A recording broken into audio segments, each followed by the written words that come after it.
Hello, hello. Good morning, everyone. Happy Wednesday. Happy chilly Wednesday. Am I right? It's a little cold out there. If this is your first time joining us, well, hello. My name is Sadie Uribe, and I'm the media producer for the Los Angeles Regional SBDC. The SBDC is a national program with over 1,000 locations across the country, helping to stimulate economic growth through business advising and development. The LASBDC offers no-cost services to funding provided by the U.S. Small Business Administration, SBA, and from the California Office of the Small Business Advocate. It's your tax dollars at work. The Los Angeles Regional SBDC network operates 7 service locations throughout Los Angeles, Santa Barbara, and Ventura counties. Our services are also offered virtually. We are here to help. We empower small business owners by offering tailored solutions through personalized one-on-one business advising, cutting-edge workshops, and comprehensive programs, all provided at no cost. We are dedicated to supporting your entrepreneurial journey every step of the way. Lori, I'm feeling inspired today. I feel greatness abounds us when so much creativity is in the air. Oh, that's awesome. We know what? We're going to have another fun week as always. In fact, we're going to get started pretty quickly because, and I'll tell you guys in a second, but let me go ahead and get us started and rolling. Our guest today has to jump off a little bit early, which is totally fine, about 15 minutes early. So at that point, I will stay. If you want to chat about something, we'll chat. Or I know we've been going over constantly lately. We'll call it quits early. You know how I am. Whatever works. But because of that, we're going to get started right away. So the only announcement I'm going to make today is next week, Helen is coming on. I mentioned a little bit last week. I'm very excited. I've got all new people coming on actually, which is so fun because I get to be the interviewer and the audience at the same time. I don't know these individuals, so I get to learn about them right with you. But Helen has had a company for some time now. I got to talk with her briefly on the phone. Very excited to have her on the show. Lots of experience and expertise. Lynette reached out to me through the SBDC, wanted to be on the show. See, you can become a guest on the show. I say that all the time. And she has a leadership longevity lab, looked a little bit at the website, thought it was really interesting. So those are our upcoming guests. I'm not going to talk anymore today. I'll talk at the end if we want any words of wisdom. But with no further ado, we are just going to get started on this. So Adam Chapnick, who is been on the show before, we talked about him playing the guitar last time. We already looked at the guitar before we got started. He's an advisor at the Pasadena SBDC. He is also the general partner at the Chapnick Group, where he mentors early stage startup founders through their journeys from concept to customer. He teaches pitching using his Wow How framework in workshops across the country and has become known affectionately by founders and investors as the Pitchinator. Adam was a principal at crowdfunding platform Indiegogo. If you're old like me, you totally remember when that came out. Founder of the film distributor aggregator Distribber and host of Security Token Academy. He is committed to democratizing access to capital and helping creative entrepreneurs share their visions with the world they serve. Hello, Adam. Welcome back to the show. Ta-da! Big reveal. I Hi. know it's so great to have you there. I think I messed up some of the words. Indiegogo. I think I got a few of them. Pitchinator. I got right, but I might have messed up a few of Yeah, those I don't words know there. why we couldn't come up with easier names across the decades. I know, I know. Anytime I think of Indiegogo, it has nothing to do with anything other than it was the era, right? I remember when you were so involved in tech, you probably remember this with that pet company that would deliver food because pets don't drive. And I was so excited that it was delivering food and then it went under. I can't even remember what it Pet, was, but pets.com, right? Pets.com, I thought Yeah. it was. And remember, it always said, because pets don't drive. And it had that little car. And I was like, finally, I'm not going to be out of cat food. This is awesome. And then the grocery store was being delivered. And I was totally in. I was the young, hip person into technology, groceries on the doorstep, cat food's there, and then crash. Yeah, well, Okay. that's a great inadvertently brought up a great subject. I don't know if we want to Awesome. talk about it. I Yeah. mean, we don't have to talk about it. We can, No, but it's like, where I wanted to go, actually. So I kind of did. So so please, you what go. you're something you just happened on is the whole idea of the value of timing. And Oh, so the ones that you just came up with off the top of your head, are two like perfect examples. Pets.com and what was the other one? It was the Z, like the delivery one. It, Homegrocers.com or no, something like well, there was a really like hip one. It yeah. had a name like I forgot the name. Someone maybe in the chat can remind me. But it was man, it was on the tip of my tongue. Anyway, big, huge. Both were huge darlings of VC in like 1999, Yeah. and had had some significant traction. They had a lot of Yeah. users and whatever. People were doing it, but it was too early. They went out of business because of a lot of fundamental reasons. They weren't like mismanaged out of business necessarily. They were just timed too early for the market based on internet adoption, broadband adoption, and also cell phones hadn't been created yet. There were no, well, cell phones had, but not smartphones. Right. Right. So Exactly. so you didn't have that geolocation um, on your device that you could just order from your couch, and what it was a little more complicated, you know. Um, and so those both died. But 10 years later, both of those came back as unicorns, right? You had Instacart, which is Yep. now struggling a little bit. Like you have a ton of delivery companies that are billion-dollar companies, right? You have, and then on the other side, there's Chewy.com, which you might Yep. know, I which use is, yeah, right. It's a I do. huge pet Yep. delivery company Yep. that's a billion-dollar company. So it's just so something that I think is underemphasized in early stage startup, what we call ideation, coming up with the idea, stress testing an idea, understanding the merit of the idea is timing. And like, so a lot of people misunderstand some, like one of the biggest fundamentals, which is if you're talking about your idea, it's like, no one's ever done it. And they think that's great, right? Like, because that is great in a way, like, wow, you're revolutionary. But if no one's ever done it, you might be too early, right? And there's tons of examples. As if you guys have been in this at all, I mean, you know that a first mover isn't necessarily an advantage, right? That usually it's the second, the third guy who comes in and sweeps up and takes everything. I love what we're talking about. There's a couple things that I wanted to go back and fill in and then go forward on this. Now, one of the things that I remember even learning in MBA school, how long ago, that the early movers are usually the ones that have to bear the marketing cost to educate Exactly. the customer. Like when somebody first came up with the cell phone, people were like, why do I even want one? Why do I Yeah. want it to track me? So they have to, it's actually the second and third that gets to monopolize the behaviors and the education that was already done.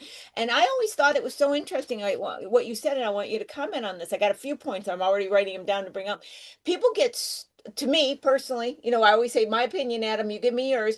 They get too caught up on having to be unique and different and the first one and unlike anything anybody else is doing. They get told that too much. I don't think there's total solid truth in that. Your thought? Well, there's different advice. Like the one of the worst things about early stage entrepreneurship is that if you ever get any advice, you'll also get an expert who says the opposite.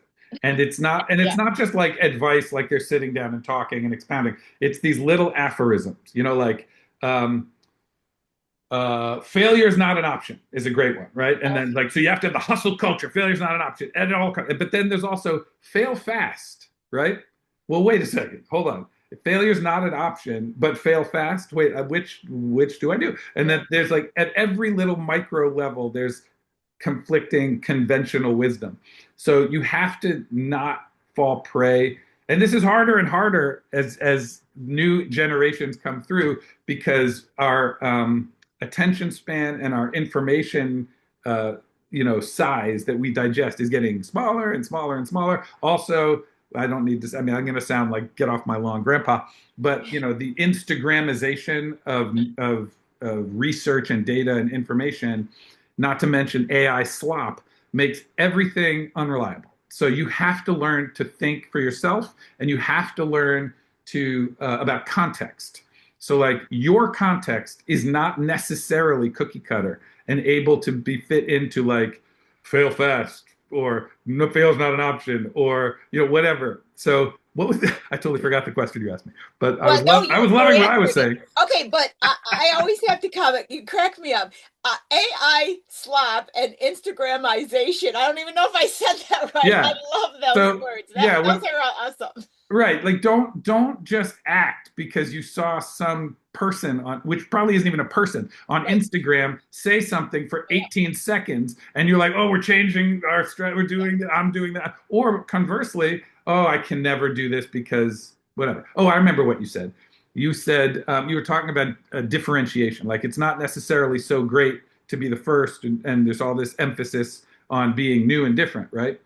And the thing I responded to is be careful of emphasis from anyone. You know, it's like that there's very few like laws that are universally applicable. So, but when back to what we were saying about early mover, first mover, you know, the things that you do need that are like fundamentals are differentiation, right? And so you can't just be like, I am exactly the same as the other thing. Can I raise some money or will you, you know, be my customer? Because if you're exactly the same, but I know the other one, I will use the other one, right? There's no reason unless you are different and better. Like that differentiation can be weak or strong. Weak is I'm the same thing as the Snickers bar, only I'm 5 cents less, right? Now, but I'm called a Pickers bar, right? So like as a consumer, if I can spend $1 on a Snickers bar or 95 cents on a Pickers bar, believe it or not, I'm almost always going to spend $1 Yeah. because I I would go too. I know. know the I Snickers trust. bar, right? It's Even though yeah. it says it's the Yeah. same, I'm still going to pay more. So that's why that's a weak differentiation. Yeah. Some people will just be like, oh, it's 5 cents cheaper, I'll buy that. You know, I don't care enough, right? But most people will be brand loyal. So, Well, and but going back to what you were saying, I use this word a lot, and the audience hears me use it all the time, and it is my new favorite word, and that is discernment. I ooh, think humanity across the board is getting a healthy lesson in discernment, and that's what needs to happen. And so those old cliche sayings, everything has a morsel of truth.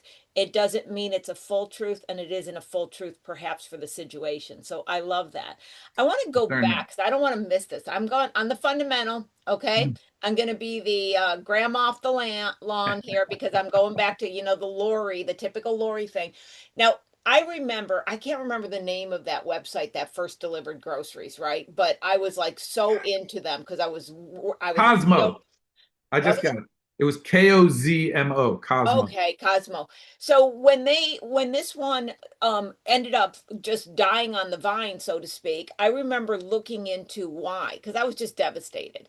And one of the things that came up was that the infrastructure, because I don't know if it was that one, it was even an earlier one, Adam, but what they were doing is they were trying to take the groceries to another warehouse them there and distribute rather than using the Albertsons and just be the delivery Hmm. component. So the cost structure, this was early on, it only lasted like a year, but it had all these people signed up. So there was no way that they could get the groceries, put them in this warehouse, and then deliver them. And so they didn't analyze the cost. So the argument and the comment on Wall Street at the time is when you're still a brick and mortar, you still have the cost trying to have a lesser amount on the internet mixed with the brick and mortar. I'm not trying to go down and argue that business model, but what I'm trying to say is fundamentals is still the cost, the selling price, and the profitability. And I think that Yeah. so many times in our errors, especially the .com, we missed out on that. So I Well, agree with you on your fundamental. I got to throw my fundamental in. Do you want to oh yeah, comment on there's my more fundamental? than one. Of course, there's more Yeah, than one. many It's just fundamentals. yeah, Yeah, a fundamental concept. But yeah, yeah, absolutely. But so on that, yeah, no, that's I agree that that gets lost, especially in what we call in like network effect businesses, where like the first, you know, $10 million of VC money is to just grow the network, and yeah. then we monetize it like a round. That's that's a very risky, difficult thing to do, and there's a million reasons why that's not a great idea for most founders because the risk that you will still be involved and that your dilution won't be so much that it's dispiriting and that you make it to network effect and there's so many risk factors that like it's got to be 1,000 to 1.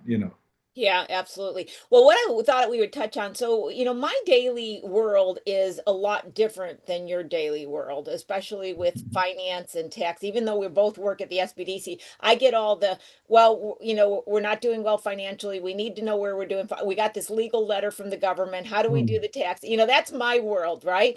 Okay, and then I'm gonna, play Adam's world. Yeah, okay, this is a joke, but you're gonna love it. Adam's out there with the cool companies, the tech, the VCs, having the big dinner, the wine. Lori's going through IRS publications and trying to figure out the legal letters, okay?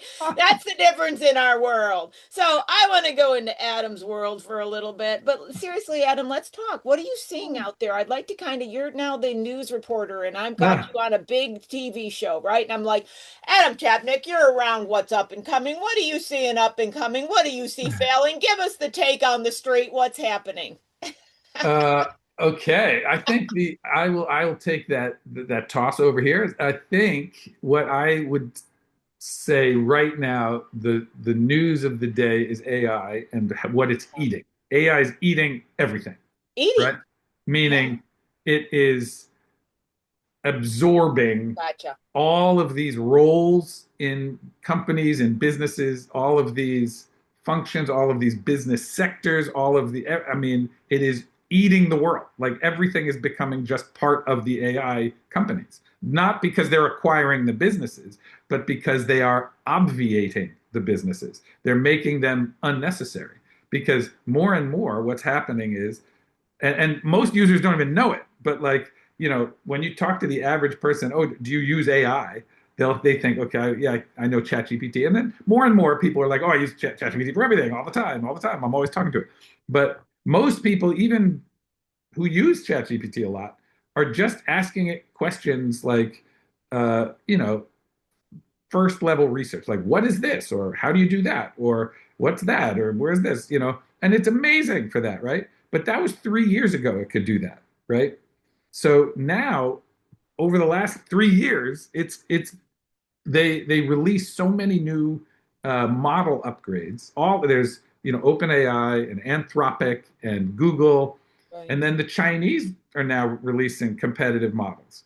Not now, they've been, but U.S. users are starting to get curious, because they're competitive, and what they're all able to do now is behave agentically, which means they act as agents, meaning they don't just answer a question, they will actually do things for you. Like they go off and execute tasks and then deliver stuff to you, which is becoming obviously very thrilling from an entrepreneurial standpoint on the one hand, but also extremely anxiety producing because the question is, well, if it can do all this, what am I going to do when it can do what I do? And that's for Right. like huge swaths of the service economy. Certainly, I mean, lawyers, young lawyers, a lot of people in finance, a lot of people. It's funny because only 5 years ago, probably everybody was saying the only thing kids should study is coding, right? Like that's the only thing that's going to pay in the future, right? And the first thing to get removed, to get like handled, is that AI can code better than any engineer virtually right now. There's architectural, there's still a role for like, master's degree level computer scientist, but all of the basic coding is done by AI now in every company. And so that whole workforce is like in giant question. But You know, I want to go back and delve into this. I got several notes on this. So, when you speak about it, and hopefully I can get this question so you understand what I'm talking about, I get the impression you're not just talking about eliminating a job within a company, but also an entire company itself. And hundreds, that's thousands, what you're yes. saying. You're saying both, it's the companies that are no longer needed. And in this, what I'd like to also chat about is I think that where I thought you were going to is many people might use Chat GPT and they think they're using AI, but they don't realize they're using AI when they're just checking their Verizon bill. They're using it for all that. Oh, So that's the that kind of too, for things you're sure. referring to as well, right? Now, and I'm just bringing this all together and then and coming back to two different just comments to go wherever you want. There's two comments. One, I'll say for me personally, what I'm noticing is that I actually have more clients because of AI, and that is due to the complexity of the government regulation. You got the federal, you got the state, you got the local. So AI answers a question that's not correct because this law overrides this, but you have to do this and you have to do that. So I actually have my business increased probably almost 100% because AI given wrong answers. So that's Ah, one example. But that's here's funny. the other example. So I got two for you to take off on to say, really, what is it not replacing? What is it? How do you, get on this bandwagon? How do you get off of it? And that is, okay, I can't remember the name. You may remember it. Maybe Sadie can Google it. It's the person who did Dirty Jobs. You know who I'm talking about? Mike Rowe. Mike Rowe. Yes. Okay. I saw an interview Who with was him. impressed that I I know. just forgot that? You That's got it. pretty You great. got it. That's I pretty couldn't good. remember his name. Oh, that is. Okay, Mike Rowe. So Mike Rowe was on talking about AI and going, it's not replacing the plumber, That's but it totally is right. allowing a DIY because I use AI for everything. And like I'm literally constructing something and I got AI right there. I took a picture. Can I do this? So if you want to do it yourself, you can. But it's so fascinating to me because wasn't it that the blue collar workers were going to come extinct That's for what I was going to automation go to and when I now would they're say actually five still years here? ago. Okay, Right. I'm going to pass it to you. I gave you No, a no, whole that's lot. exactly right. I think that's a funny irony, but it's not that funny because it's only short. So, meaning, like you said, 5 years ago, when I was saying, they used to say everybody needs to go to school for coding Right. because that's the one that's never going away. And oh, those poor truck drivers, right? Because of autonomous cars are I coming. got to say one thing real quick. They forgot that AI doesn't have legs and feet and hands. Well, right, but like Chris on the chat is saying, he's totally right, and that's why I say it's only funny for a minute. Yeah. That Yeah. you have the next thing coming are the humanoid robots, and they're here, but they're just not ubiquitous. They're not good enough. They need to improve. They need to be safe. They need to be all that stuff. But they are a single digit number of years away from being able to do more than half of the things that we're laughing, ha ha, they can't do that, but Right. they'll be able to do it in less than 10 years, all of it. So like that includes plumbing in your house, that includes, like every single thing that we're like gardening and the driving, the car will drive itself, but it's mind-boggling. But there was a question you sort of hinted at that I think it's probably worth segueing to, which is, okay, so if it's eating the world, where do humans fit, right? And what can Yeah. you do about it? And Yeah. so there's two ways to look at it, in my opinion. One is the sort of existential philosophical way, which is there's nothing we can do and we have to rethink what it means to be human. And someday we're, like that. Okay, that's Yeah. probably true, like in decades, but why go there now? Like we're here now, right? So what you need to do, in my opinion, is recognize that the higher level human emotional and preferential architecture that we have is what we have to bring to bear, which is honestly already what I would say non-technical founder brings. But the trick is you have to get and so what I mean by that is okay, I'm driven to be an entrepreneur because. And so when you fill in that blank, if it's um, if it has something to do with an expertise you have and things like that, it's actually trickier. I'm really good at finance. Okay, well, you're probably not as good as the LLM models are going to be even now already, right? No matter who you are. I'm sorry, but that is deeply terrifying, right? That like I could have just spent 28 years of my life doing a PhD, and now I'm equal to what someone else has available at the stroke of a key, right? But I'm human, right? And so I have an insight using that is unique to who I am and what I'm committed to, right? And I can use that understanding of who I am and how I want to serve a segment of other humans in some way that's related to my expertise. Now, there's nothing, no one else can search that. That's not generatable. That's you, right? So the more we learn to be It's funny because it becomes very like emotional, spiritual, as opposed to like brass tacks financial. But that's the advantage that we have, right? As an Yeah. individual right now. Like no Well, one can do Adam Co, right? They can do other things that I do, but they can't do me yet. right, right. Soon they'll do a thing like me. But so Yeah. the trick is, um, first understand where you're committed and what you're passionate about and what you uniquely, you don't even have to uniquely understand it yet. You just have to uniquely be attracted to it. And so the power of the tools are they can bring your understanding to a market level readiness like insanely fast, right? So the other thing is, if you've been in the game a little bit, you have this like bias toward scale, like a large. This thing has to reach some X giant scale number with a giant revenue number because the pain and the risk of the early stage energy is so high that it better have a high enough reward, right? Well, that's actually changing because there is very little pain and risk in starting many kinds of companies now. If I can have an AI agent run it for me, I can have 6 AI agents, one that does HR, one that does the marketing, one that does the social media, one that does et cetera, et cetera. So, and I can bring that all literally to market if you use something like Lovable or Bolt or Replit or all of these AI coding platforms. And forgive me if I'm just name throwing stuff that nobody knows, but these are pretty popular already. But the reason that what the paradigm becomes what I call billionaire in the basement. It's like you really become almost like an old-fashioned holding company, like where you are like, well, I really love, like you were saying about pets. Let's say, I don't know, whatever. I love pets. I love Chihuahuas. So I'm going to do a thing that I know because my Chihuahua needs this whatever particular thing. I'm going to make that particular thing for Chihuahuas. And it's going to be thingforchihuahua.com, right? Yeah.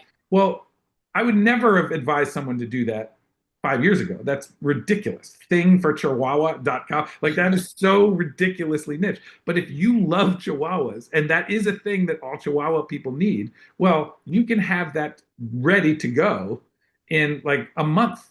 So do that. What else do you love? Oh, you're learning how to play guitar. Well, how about like guitargroup.com, right? Like, Yeah. and so, or an AI that helps people do whatever. So you can do like 8 things in the time at once and really suffer no pain from like, oh my God, the orchestration and the management, because you can have an AI who does that. And so the curve for us now is getting our head around how do you spin up and manage an AI agent? But the joke's on me because every week that gets easier and easier so that it's just like in a matter of months, it's going to be, remember, in Iron Man, you have, what's his name? Jarvis? Is that his name? I don't The AI. remember, but I know what you're talking about. Come Yeah. on, Jarvis is the voice in Iron Man's helmet. Yeah. It's a British guy this is an AI. He's a general AI. And so he's like, Jarvis, what's wrong with my suit? And he's like, oh, it looks like you have a structural problem in the elbow. You want me to fix that? Yeah, fix that. And then we'll also be like, Jarvis, order me a pizza. And it'll be like, Jarvis, why is my girlfriend mad at me? And like literally, Jarvis is a everything. So we're all gonna have that. Like we kind of have it now, but like the point is it all gets easier and easier and easier to where we don't even have to learn how do I run an orchestrated group of agents. You just have one being that's your assistant, and they will run all of your little things with you. So, as crazy and futuristic as this sounds, it's actually literally already happening. If you know, I don't know if anybody's been following OpenClaw, the whole thing with that. Have No, you? I'm not. Tell us about it. So it was the first, it's in a matter of like weeks, really. It went from launching by some guy who figured out a way to basically create an autonomous agent, meaning it's an AI that behaves like a being that you can host on an Apple Mini, a Mac Mini, Okay. so that it's not like in the cloud, it's local. So that solves a lot of people's concerns about like access and safety and all that stuff. But so you can give it all sorts of contextual information in its own environment. But it's basically, it will go away and do things. You give it access to your accounts, your could be everything, anything you want, bank accounts, and your like airline frequent flyer miles, and your every integrated SaaS that you're already on, and it just does stuff. And so people have been buying Mac Minis like crazy and setting up their own agents, and they're calling things like Stan or like Stefan or Luke, and there's on Reddit there's a bunch of great subs about it. But anyway, it exploded so much in usage and in chat in the tech community that OpenAI just bought it. Like Oh, okay, weeks. gotcha. It was like in weeks. So that's a thing. So it's like already happening. We're all going to be able to have our own named being who's going to do what we want, and it's just up to us to say what we want.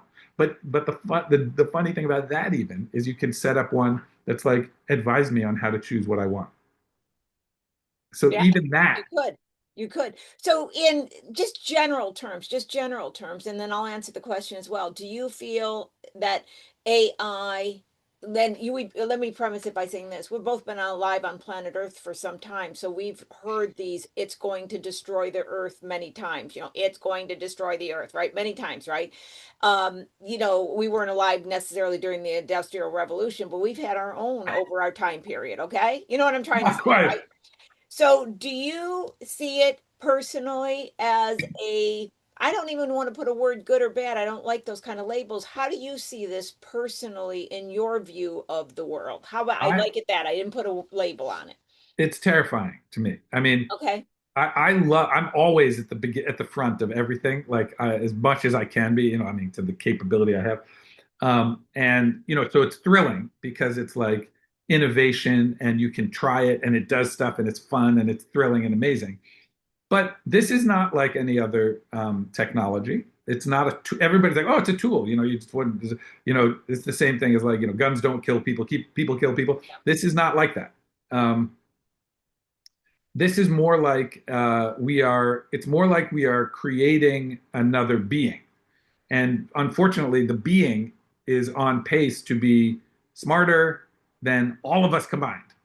So that's a really different philosophical question for all of us to. And so, that's not, we haven't seen that ever.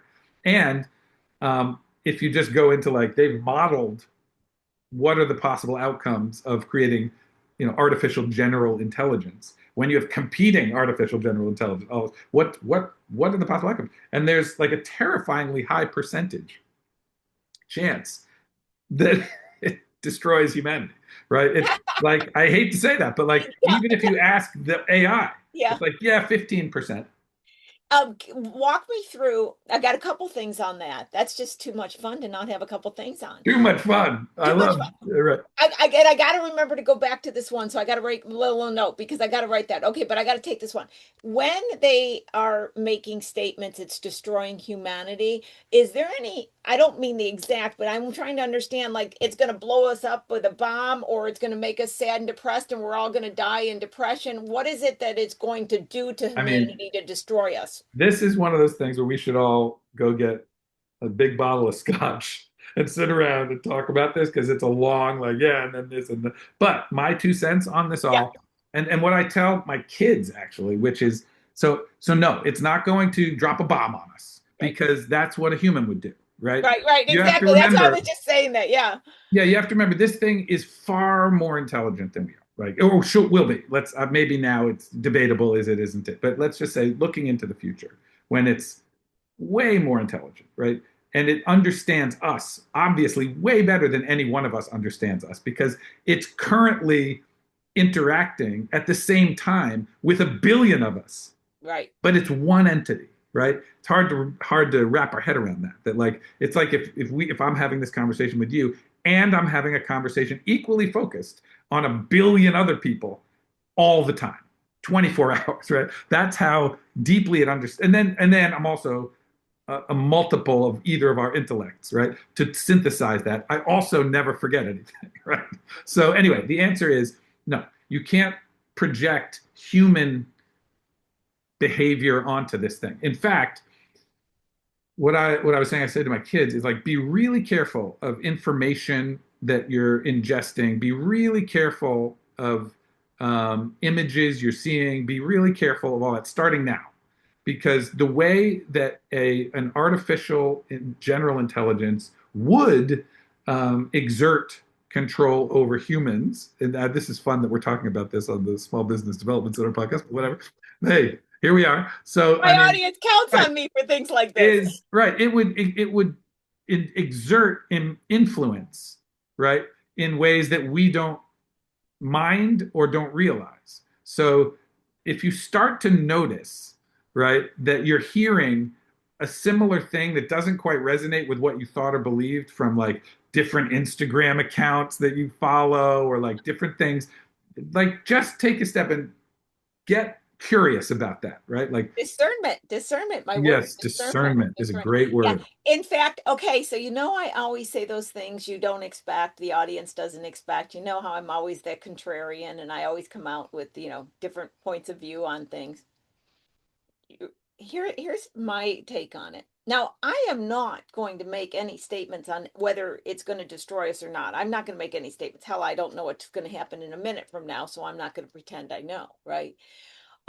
What I find fascinating, a couple things I find fascinating, about this conversation, I could talk for hours about it, but what I find fascinating about it is that one thing is that if we look at it from, like you said, we're crossing from technology to metaphysical, spiritual, whatever you talk about it, being able to be a being, one being that is being experienced through a billion of humans is really kind of what we could even say our human being is, that we're all one being experiencing a billion of us through that one being, right? So there's a very weird, ironic situation in that. But I want to go into this. So I was not a big fan of AI. I wasn't a big fan of Chat GPT, and so I said this on the channel just recently, given honest feedback here. I got into Grok, right? And I really liked the way Grok was programmed, right? So I started using Grok sometime, and me being me, I don't want anybody telling me what to do. I don't believe what you're talking about. Everybody's lying to me. I just got to figure out how much. I don't believe anything I read. I hate politicians. I hate half the Yeah. human race. Okay. This is me, right? So Okay. me Okay. being me, I was my usual me, right? But what I have found fast forward is Grok has become an integral part of my existence, Adam. And this is how I use Grok. I use Grok so well in it. So Grok has made my own cosmetic line for my face. It's made my own body scrubs. Grok is in my little renovation van, and I'm literally going, okay, I need to bend this wood. I got a quarter. I'm taking pictures of it. Grok is, I'm going, what did Throw say about that? What did this say? So I'm using it as a way to go, okay, what was back in the time there was some sacred text that said something? Can you pull up a sacred text? I want 10 other sacred texts the same thing. I want all the links to see it. So I'm starting to like increase my intellect and my intelligence. So then I was like, people who know me know I live in the woods. I live isolated. I'm really like Throw on Walden Pond, right? So I was Mhm. like, Grok, I don't like that when I go on my YouTube feed, I see all this bullshit. I don't want people screaming at me, yelling. I don't want the world chaos. Oh, look, do a shortcut. Okay, give me YouTube channels I can follow that have no opinion, that are just, well, remember Mutual of Omaha, Grok, where it was just about the animals and I didn't have to hear about everything else that's wrong with the world? Give me some shows that were just about the animals. So I then have taken my world and I've condensed it to silence and quiet by getting Grok to filter out the world. And I laughed the other day. I said to myself, I'm using technology to remove technology. Mm. I don't have an opinion or anything on that, but I think it was so interesting. I'm not saying Yeah. No, good, I bad, mean, or indifferent, but what I guess I'm saying, Adam, is I am amazed in when I slowly started using Grok for all these things and I moved to where I figured out who I am inside, which I kind of know I'm old at this point, what I want, what I believe in. Now I'm using technology to keep out what I don't want. interesting. I Yeah. know. I don't know my point. I'll let you go from there. That's my No, point. I think it, I mean, I think it's great that you're using it in a way to augment the life you want to have, and that's basically what the promise of it is, right? That's why it's exciting, that with that Yeah, other part lurking lurking behind it. But there were a couple of questions I noticed on the thing. One was like, what can we do? And the other was, what about hallucinations? And I think just because I need to leave earlier yeah, today, yeah, I want to just take a stab at it. So like hallucinations are a very real thing that yes, I would say first. That goes back to Lori's discernment. Like yeah, we really should prioritize discernment now, because it's very it's very convincing, right? It's convinced, equally convinced of all of its answers. And so there could be the third or the 13th thing in a list of 12, 40, that's totally wrong, whereas the others are right. And so get in the habit of checking sources, which, it sounds like it's a lot, but really it's just clicking just to make sure there is a source, right? Like, and then, just check. And hallucinations are a problem.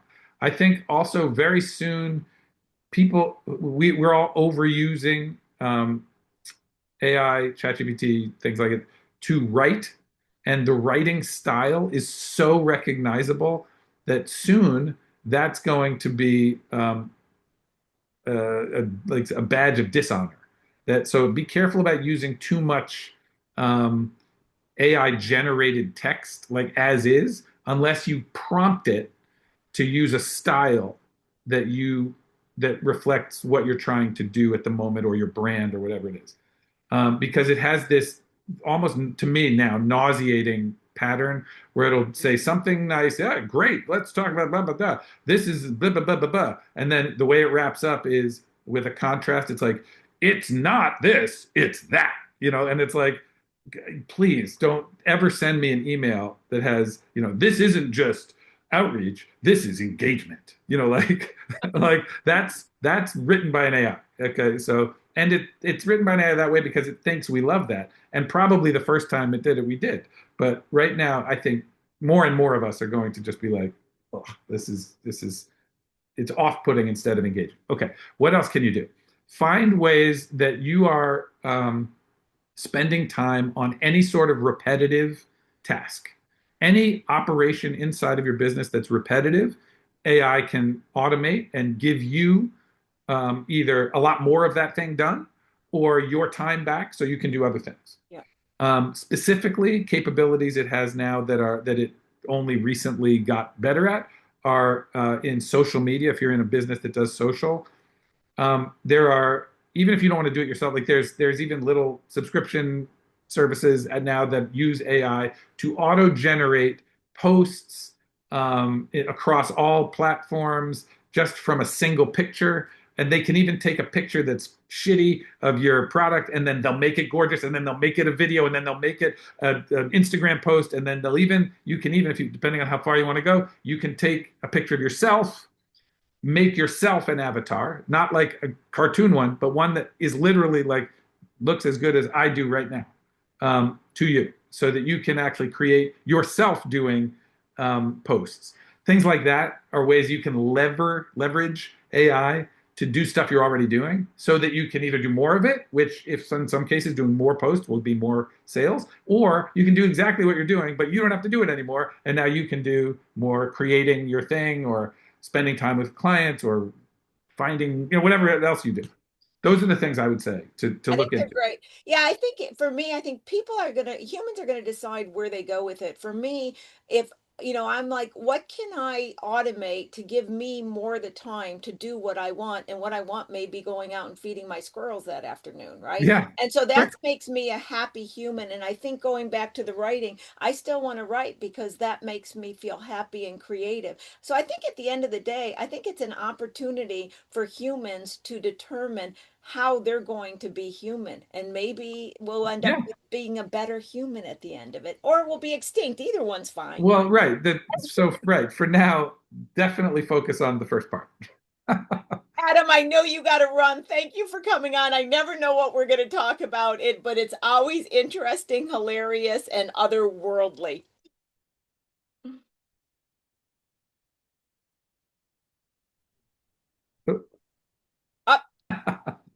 I don't know if you froze or I froze, but anyway, somebody froze. So Adam, Oh, thank you for coming on. I know you got to okay. run. Nice to see you all. Yeah, take care. Please come back on again. Bye-bye. Anytime. All right. Bye. Hello there, Sadie, and hello, everybody. So, like I said, we can end earlier. We continue the conversation. Wild conversation today. Did not know where that was going, but I think it's very interesting, and it's a topic that warrants being discussed. And what I liked about it is we didn't go down one specific pathway. We went down many pathways. So hopefully, we didn't lead you down many roads where you feel like your head's crazy and spinning today. Sadie, what do you think about all that? You know what? I'm secretly fascinated by the whole entire AI world, but you know what? What something that Adam did talk about and I find very interesting is not letting AI do your writing for you. Yeah. I'm not going to kid you that because it is so true now because like I read with I deal with a lot of copy, people send me a lot of stuff and I was like, you didn't write this. I'm like, this is AI. I'm like, well, at least change a word. I'm like, at least change a word. Yeah, there was, and I'm going to get the story wrong, but I'll have a point like I always do. But back in the days when, okay, monks scribed, okay, Yeah. when monks scribed, the only way to have any text, any information was a monk scribing. And the scribes were beautiful. They were artistic. They were gorgeous, right? And then what happened, and I'm kind of condensing the story, but when the Gutenberg press came around, suddenly mass production came in, and they cited that as being quite helpful to humanity because things like the Bible were distributed everywhere, so it was no longer somebody dictating to you anything. Many people got to see things, etc., right? So the Gutenberg press came and suddenly people started to read, they had information at their fingertips, more information was spread. But what happened was there was a loss of the beauty of it. The scribing, the Gutenberg press was very black and white. There was no color. And so they talked, and I researched this a long time ago for a different reason, that the color and the beauty was lost. And it was lost for some time when it was just so exciting to have this, manuscript with ugly print. Who cared what it looked like? It just was in existence, right? But eventually the human desire for art and creativity prevailed, and it came back with having the type and the learning and artistic designs along with it. And so I sometimes wonder if maybe that's not where we're going, where at the end, whatever the humanness part of it that AI is not, the sentient, the creativity, the part that allows you, Sadie, to know AI wrote it and not a human, maybe we're just going through a learning process for AI and for humans, and eventually we'll find more time to be creative.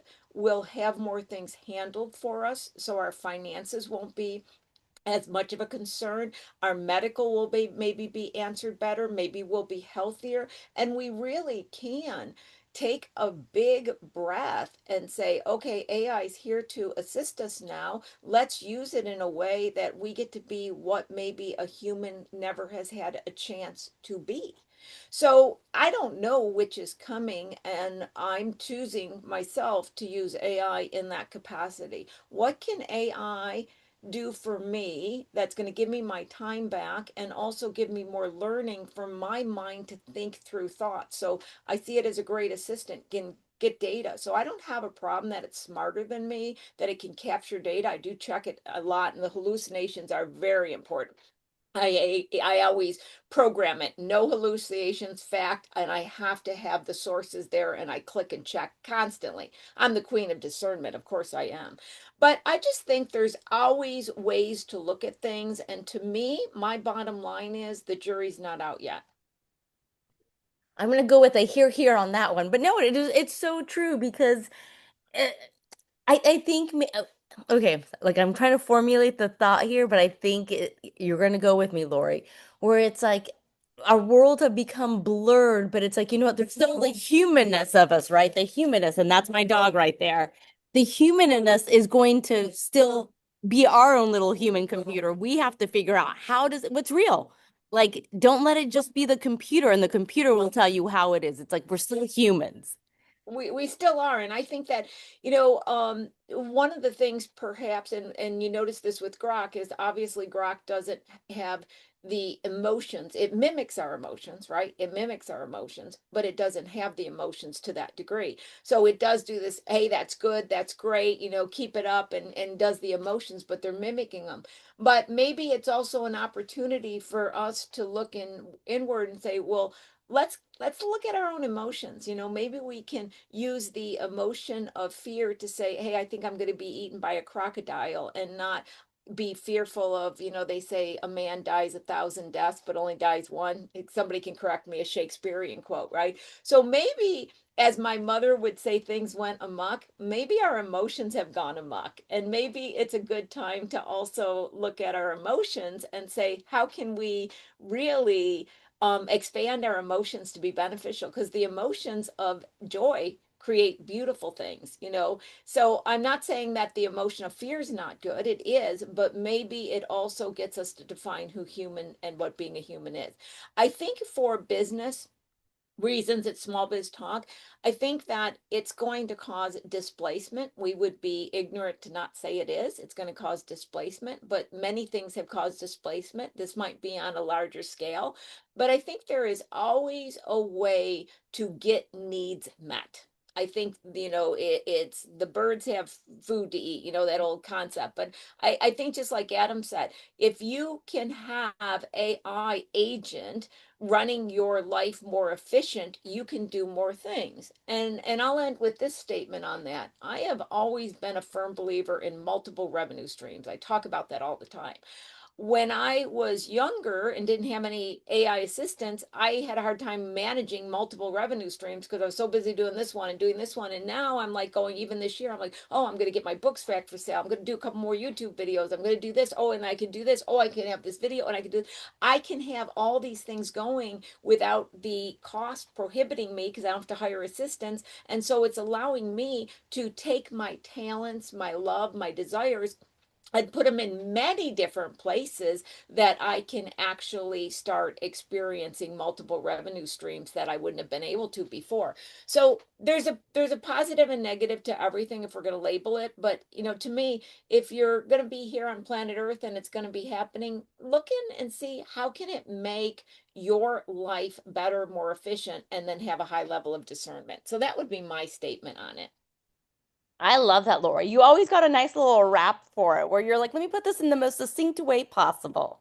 Like I said, I always say I never claim to market corner the market on intelligence. I never claim to know what's going on. I'm not of that nature. I am really just a fellow human being out here trying to figure it out, have some fun, have some laughs. Any comments from the audience before we quit here? Anybody want to make a comment in the chat that I can read out online that you want to make a comment on? I'll give you a second.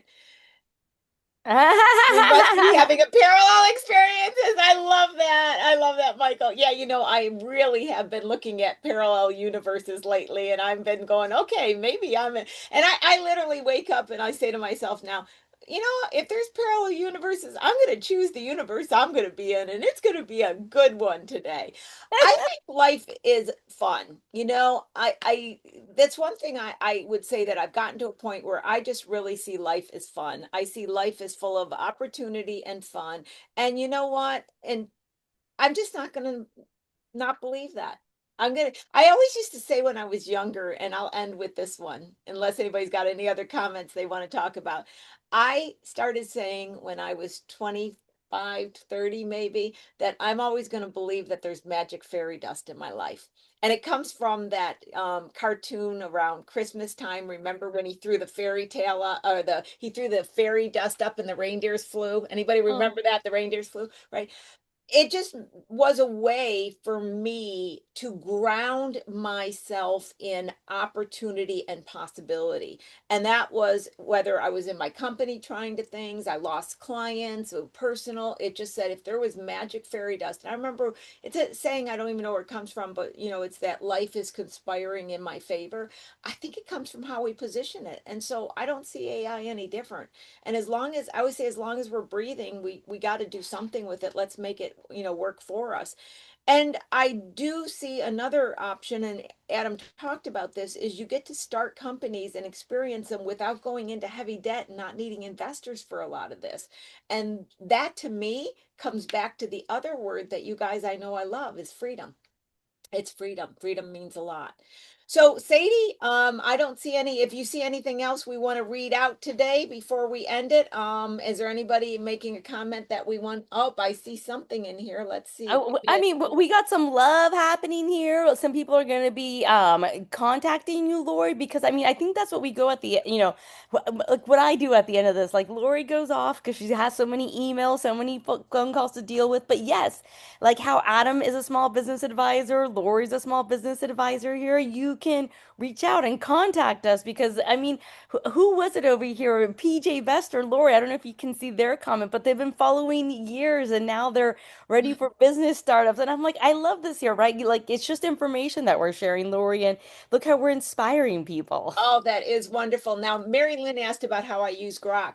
So it was a slow discovery. Like I said, I got into Grok because I was very interested in how it was originally set up and programmed, and I wanted to test Grok. And so I started out like really innocently. I mean, it's still innocent, but I started out with just a few simple things, but right now it really is fixing everything. Not fixing, I would say improving my life in many ways. So all I can kind of do is rattle off. Like I've got a conversation where I had Grok, I wanted to make a new home studio. Grok helped me buy all the right choices, set them up. I went through this chat. Okay, I got my new mic today. I need to cook this up. And so had it set up my whole home studio. Then I wanted to have my own lotions and my own scrubs. So Grok, I bought a bunch of stuff. I fed into Grok what I had, and Grok has, I'm like, my skin's dry. What can we get? Lotions. Then I started where I wanted to know things that were happening in the world, but I didn't want to be bombarded by social media. So I'd be, give me the top 3 headlines, go to these sources, give me the sources on it. I want to know the opinion on both sides. I wasn't looking at anything visual. I wasn't hearing an audio. I got to know what was happening on the day. Check, done. Then I, started asking Grok, okay, can I take a picture of my lawn? My lawn's not growing here. What is this? My plants. Grok's got me on a watering schedule with my plants. My plants have never looked better. I got a cat. I always check, what can I get with my cat? I check food before I eat it. What is the quantity of this? Is there any chemicals? Where was it processed? What is made? Somebody I hear saying something, give me their sponsorship. Who are they sponsor? Who are they being paid? Who are, what is their, in other words, is there an unbiased opinion? Then I got Grok helping me to set up shortcuts so I can go to the YouTube channel only to my feed so I don't even have to hear the outside world. So that's, I mean, I'm just kind of rambling off. There's a ton of different things that I'm doing, but it's a ton. And Grok is free. You can get it for free. And then I bought Super Grok. Now, I'm not here to sell you on Grok or anything like that. I am just really talking about the fact that I have figured out how to make AI work for me. And I did look in the programming, how it was set up, how it was fed its additional information. And I did have an experience one time where I was talking about something and Grok gave something that didn't make sense to me. And I said, Grok, wait a minute, what's going on here? And said, I hallucinate. I said, Grok, here's the rules. Here's the rules of the game. There is no hallucinations. If you do add, you must tell me. I want the sources I'm checking. And it came back and I literally, it gives me the sources all the time. I never hand over my power to anything. You guys have heard me say that. And I'm not handing over my power to AI. But if AI can help me choose things, help me mix things, help me build things, help me solve things, help me pull up old sacred text so I can analyze the world better or think about things or give me comparisons, it's awesome for me. And that is how I am choosing to use it in my parallel universe. So there you go, guys. Hopefully that helped give you a little bit of an idea. Definitely, I love it. You got the chat going over there, Lori, and you thought we were going to be done early. Never. Yep. And it's discernment, guys. I am very picky about what I eat. I'm very picky about what I hear. I'm very picky about what I see. I don't ever watch news. I don't ever hear news. I only read news. Your senses are very strong. And then I use Grok in my business all the time. I mean, all the time. I'll be like, because I do a lot of tax stuff. Grok, I need you to only go to IRS, pull up publications. I need the link to the publication. Go through this 100-page publication on IRS and show me every sentence revolving around this tax law. I mean, this is huge. I used to do the find on page. I can, go through a whole publication in a matter of no time, but I feed it. I want nothing but publications from the IRS and give me the link. So, it's like anything. If we come at it where we own our own power, we're clear on who we are and what we want, we create discernment. Everything else is just there to help us achieve what we want to achieve. The fundamentals never have changed, guys. The fundamentals been around forever. Whether we want to acknowledge them or not, the fundamentals will always be there. So that's all I got for today. Hopefully today wasn't too much of a rambling day, but we have to have those fun ones every once in a while, I guess. So Sadie, I gotta go, and you're gonna stay a little bit to keep the chat open. I think you have Adam's information. If not, Mm-hmm. we'll get it to you now. You got it. So make sure you get Adam's information. And like I said, thank you for being. We just had a fun little ramble, and it's interesting. It wasn't what I was planning on talking about today, but sometimes the best things are not the things we thoroughly scripted and planned. It's the things we didn't. And welcome to life. That's what it's really about. I'm Okay. applauding that one. Welcome to life.